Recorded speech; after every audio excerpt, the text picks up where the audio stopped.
નમસ્કાર મિત્રો, રામ રામ મિત્રો. આપણે આજે વાત કરવા જઈ રહ્યા છે જે ભરૂચના સાંસદ છે, જે મનસુખભાઈ વસાવા છે અને ડેડિયાપાડાના ધારાસભ્ય છે જે આમ આદમી પાર્ટીના છે, ચેતરભાઈ વસાવા.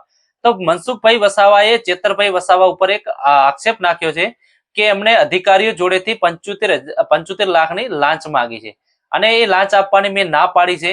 એને લઈને આજે એક એમને બંને વચ્ચે શાબ્દિક યુદ્ધ ચાલી રહ્યું છે અને ઘણીવાર અગાઉ પણ બંને આમને સામને આવી ચુક્યા છે. અને મનસુખભાઈ વસાવા જે 30 વર્ષથી તેઓ સાંસદ છે અને જે આમ આદમી પાર્ટીના જે ધારાસભ્ય છે ડેડિયાપાડાની અંદર છે, ચેતરભાઈ વસાવા આ વખતે ચૂંટાયા છે, નવા ધારાસભ્ય છે.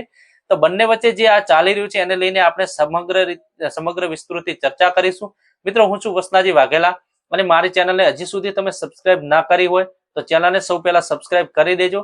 મિત્રો, આના વિશે આપણે સંપૂર્ણ ચર્ચા કરીશું. બન્યા રહેજો મારા વિડીયો. નરોવા કુંજરો ક્લિયર બોલતા નથી તો આના માટે કલેક્ટર ને કાલે હું મળવાનો છું.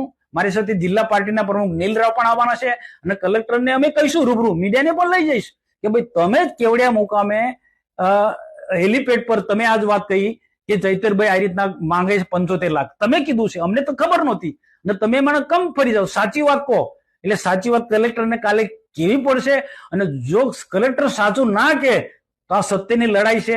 હું સત્યની લડાઈ લડીશ, સરકારમાં પણ ગઈશ ને સરકારે મારું સમર્થન કરવું પડશે. હું જે લડાઈ લડું છું એ કોના સરકારના અધિકારી માટે લડું છું. સરકાર પર જે બેફામ ગાળો દે છે સરકારના મંત્રીઓને, એની સામે, એવા ધારાસભ્યની સામે લડું છું. તો સરકારે મને મદદરૂપ થવું પડશે. મારી સાથે ન્યાય સરકારે કરવો, એવી કમિટી બનાવો. આખી સરકારી કમિટી બનાવવી જોઈએ, નાખી તપાસ સમિતિ મૂકો. કંઈક ને કંઈક સત્ય બહાર આવશે.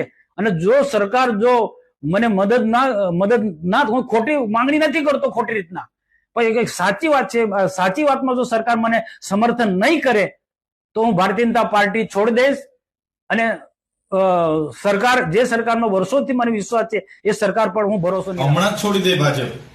મનસુખભાઈ, ભાજપ છોડવાથી અમને કોઈને ફેર પડતો નથી. ત્યારે સાંસદ તરીકે તમે એક ધારાસભ્ય પર 75 લાખ રૂપિયા માગણી કર્યા લીધાના આક્ષેપ કરો છો. તમે કહો છો કે કલેક્ટરે અમને રજૂઆત કરી છે અને કલેક્ટર સાહેબે ગઈકાલે ખુલાસો આપ્યો કે મનસુખભાઈ ખોટું બોલે છે, પાયાવિહોણી વાતો કરે છે. ત્યારે મનસુખભાઈએ જાહેરમાં આવીને જનતાને ગેરમાર્ગે દોર્યા છે, એની માફી માંગવી જોઈએ. મનસુખભાઈ, 30 વર્ષથી એક શાસન તમારું છે, એક હતું શાસન તમારું છે, અધિકારીઓ તમારા છે, પોલીસ તમારું છે. તમારા પર એવા પુરાવા હોય તો તમે જાહેર કરો, જનતાને જણાવો. આવી પાયાવા વિહોણી વાતો કરવાનું બંધ કરો.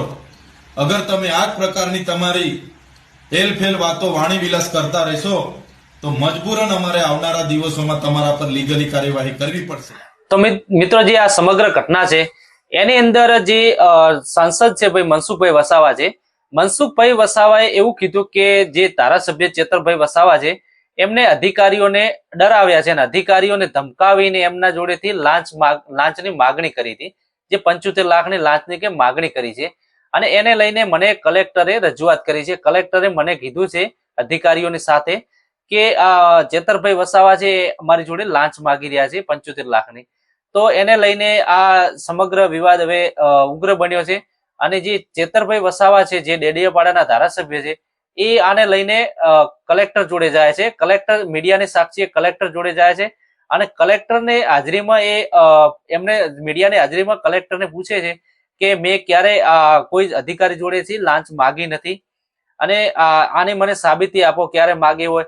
તો એ વખતે કલેક્ટર પણ ના પાડતા હોય છે અને કલેક્ટર ચોખ્ખું કહે છે કે તમે કોઈ પણ પ્રકારની લાંચ માગી નથી, આ વસ્તુ ખોટી છે. બરાબર.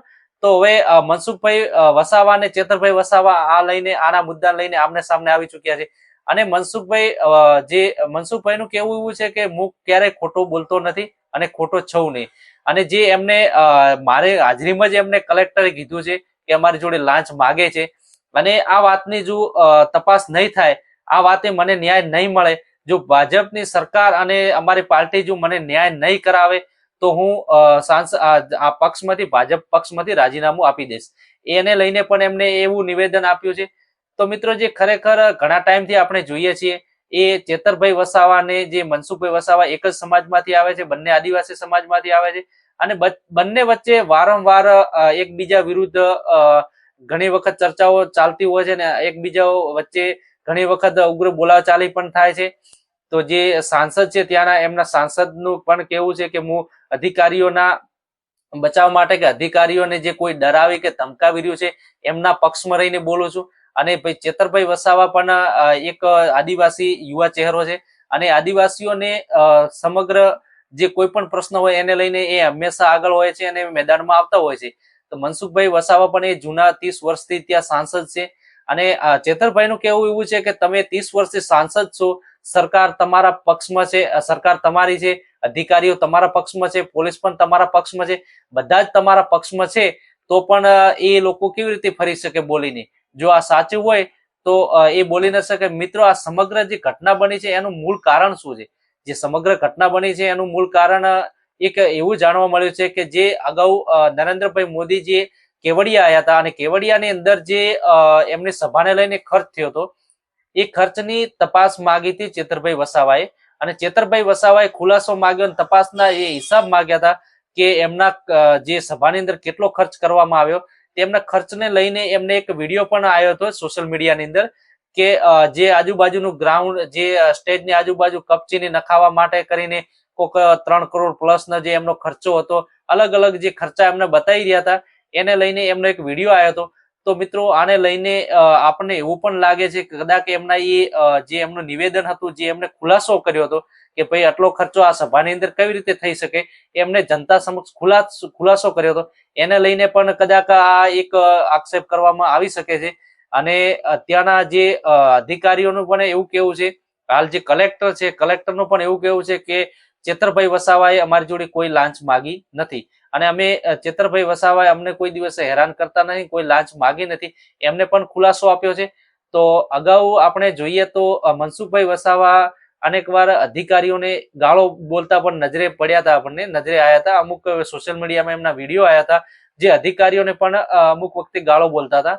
અને જે ત્યાંના દર્શનાબેન ધારાસભ્ય છે એમના પક્ષના જ છે, જે એમના પક્ષના ભારતીય જનતા પાર્ટીમાં જ છે ધારાસભ્ય, એમને બંને વચ્ચે પણ હમણાં વચ્ચે એક વિવાદ જાગ્યો હતો જે દર્શનાબેને પ્રેસ કોન્ફરન્સ કરી હતી અને એમને પણ એની અંદર પણ મનસુખભાઈ વસાવાએ એમના ઉપર આરોપ નાખ્યો હતો અને છેલ્લે દર્શનાબેને એના મીડિયા સમક્ષ એમનો ખુલાસો કર્યો હતો.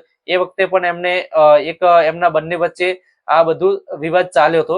તો હવે પછી આ જે નવો વિવાદ ચાલી રહ્યો છે એની અંદર મિત્રો કોણ સાચું છે કોણ ખોટું છે એ તો તપાસનો વિષય છે. પણ આ બંને એક જ સમાજમાંથી આવે છે, બંને એકબીજા સામે લડવા કરતા બંને આદિવાસી સમાજના વિકાસ વિશે, આદિવાસી સમાજનો વિકાસ કઈ રીતે થાય, સમાજને કઈ રીતે આગળ લઈ જવાય, બંને સાથે મળીને સમાજનું વિચારીને એમને સરકારમાં જે મનસુખભાઈ છે, મનસુખભાઈ વર્ષોથી સરકારમાં છે અને આમ આદમી પાર્ટીમાંથી જે ધારાસભ્ય ચેતરભાઈ જે ધારાસભ્ય છે, તો બંને સાથે મળીને સમાજના ઉત્થાન, સમાજના વિકાસ માટે ભેગા મળીને વિચારવું જોઈએ. સરકારો ભલે એકબીજી ઉપર સમાજની અંદર રાજકારણ ના હોવું જોઈએ, સમાજને દ્રષ્ટિએ એમને જોવું જોઈએ અને સમાજનો જેમ બને એમ વધુ વિકાસ થાય, સમાજ ઉચ્ચ કક્ષાએ જાય, એને લઈને એમને બંને સમજૂતી કરી બંને સાથે મળીને કામ કરવું જોઈએ. બંને એક જ સમાજમાંથી છે તો બંને એક સમાજમાંથી તો સામસામે એમને લડવું ના જોઈએ અને બંને જે સમાજ માટે ખરીને ખાસ કરીને એમના વિસ્તારને સમાજ માટે સાથે મળીને એમને કોઈ પણ લોકોની તકલીફ હોય, કોઈ પ્રશ્ન હોય, કોઈ અધિકારી લાંચ લેતો હોય, કોઈ એમને હેરાનગતિ કરતો હોય, એને લઈને બંને સાથે મળીને એનું નિરાકરણ લાવવું જોઈએ અને સાથે મળીને બંને કામ કરવું જોઈએ.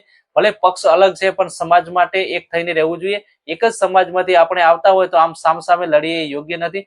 તો મિત્રો, હકીકત આમાં અંદર સત્ય શું છે એ તો તપાસનો વિષય છે. તપાસ થશે અને ખુલાસા થશે ત્યારે જ ખબર પડશે આપણને.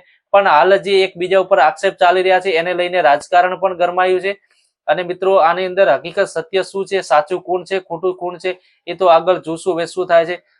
ચલો મિત્રો, તમને તમારો જે પણ મંતવ્ય હોય એ કોમેન્ટ બોક્સની અંદર જણાવજો. તમને શું યોગ્ય લાગે, કોણ સાચું કોણ ખોટું છે એ કોમેન્ટ બોક્સની અંદર જણાવશું. ચલો મિત્રો, મળીશું નેક્સ્ટ વિડીયોમાં.